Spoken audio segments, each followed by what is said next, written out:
Saudara-saudariku yang terkasih dalam Kristus, selamat berjumpa kembali dalam Renungan Harian Katolik di hari Senin 15 Juli 2024. Pada hari ini kita akan bersama-sama mendengarkan dan merenungkan firman Tuhan dari Injil Matius bab 10 ayat 34 sampai bab 11 ayat 1. Dalam nama Bapa dan Putra dan Roh Kudus. Amin.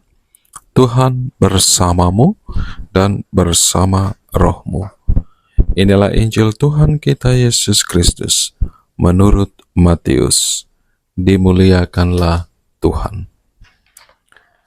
Pada suatu hari, Yesus bersabda kepada ke-12 muridnya, "Janganlah kalian menyangka bahwa aku datang untuk membawa damai di atas bumi.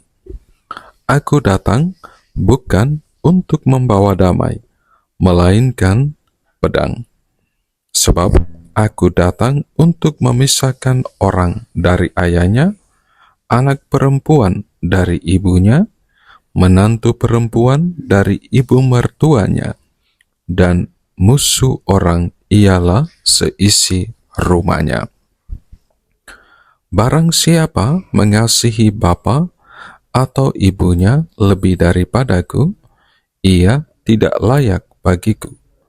Dan barang siapa mengasihi putranya atau putrinya lebih daripadaku, ia tidak layak bagiku. Barang siapa tidak memikul salibnya dan mengikuti aku, ia tidak layak bagiku.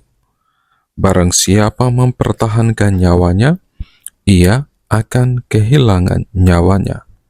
Dan barang siapa kehilangan nyawanya demi aku, ia akan memperolehnya kembali. Barang siapa menyambut kalian, ia menyambut aku. Dan barang siapa menyambut aku, ia menyambut dia yang mengutus aku. Barang siapa menyambut seorang nabi sebagai nabi, ia akan menerima upah nabi. Dan barang siapa menyambut seorang yang benar sebagai orang benar, ia akan menerima upah orang benar. Dan barang siapa memberi air sejuk secangkir saja kepada salah seorang yang kecil ini, karena ia muridku, aku berkata kepadamu, sungguh ia takkan kehilangan upahnya." Setelah Yesus selesai mengajar ke-12 rasulnya, ia pergi dari sana dan mengajar dan memberitakan Injil di dalam kota-kota mereka. Demikianlah Injil Tuhan. Terpujilah Kristus. Saudara-saudariku yang terkasih dalam Kristus, memiliki keluarga ataupun komunitas yang harmonis dan damai tentu menjadi idaman setiap orang. Namun, Yesus dalam perikop Injil yang kita dengar bersama hari ini memberikan gambaran tentang perpecahan dalam keluarga. Saudara-saudariku yang terkasih, mungkin kita secara pribadi pernah mendengar atau melihat situasi di mana seseorang yang beriman kepada Kristus dimusuhi, dikucilkan, dibuang, bahkan oleh keluarganya sendiri.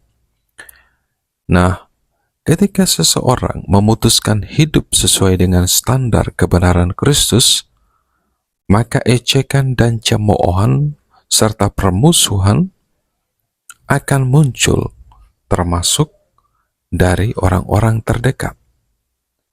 Yesus menggunakan gambaran keluarga untuk menjelaskan sekali lagi betapa pentingnya totalitas penyerahan diri kepadanya. Ia menghendaki agar dirinya menjadi yang pertama dan terutama di atas segalanya dalam kehidupan kita.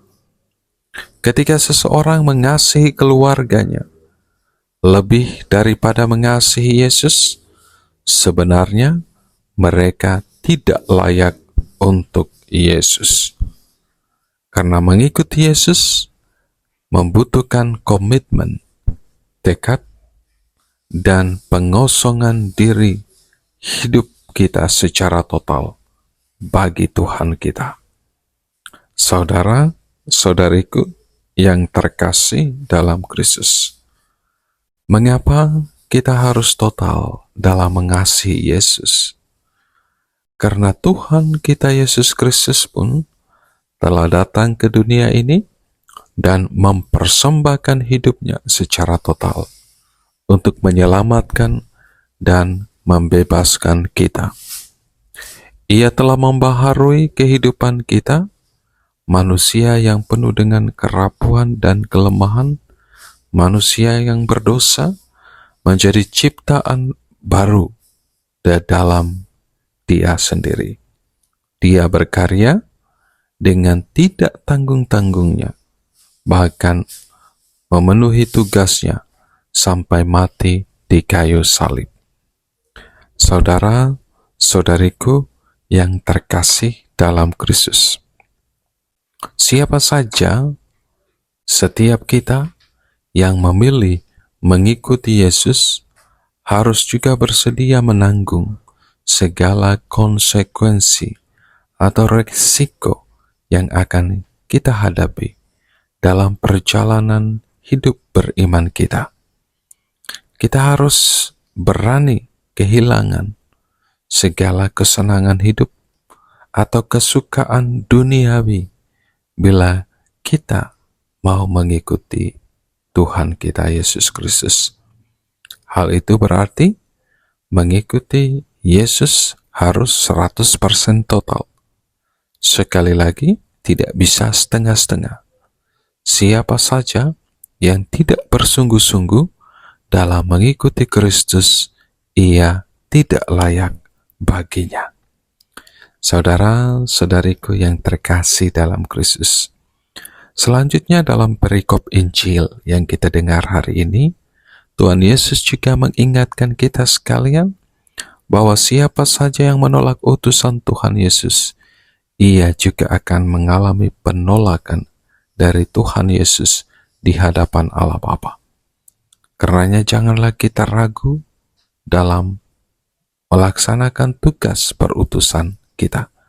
Mari kita berusaha untuk setia, untuk secara total dan sungguh-sungguh melanjutkan tugas karya perutusan kita di tengah dunia ini, sehingga semakin banyak orang mengenal, mencintai, dan mengimani Tuhan kita Yesus Kristus.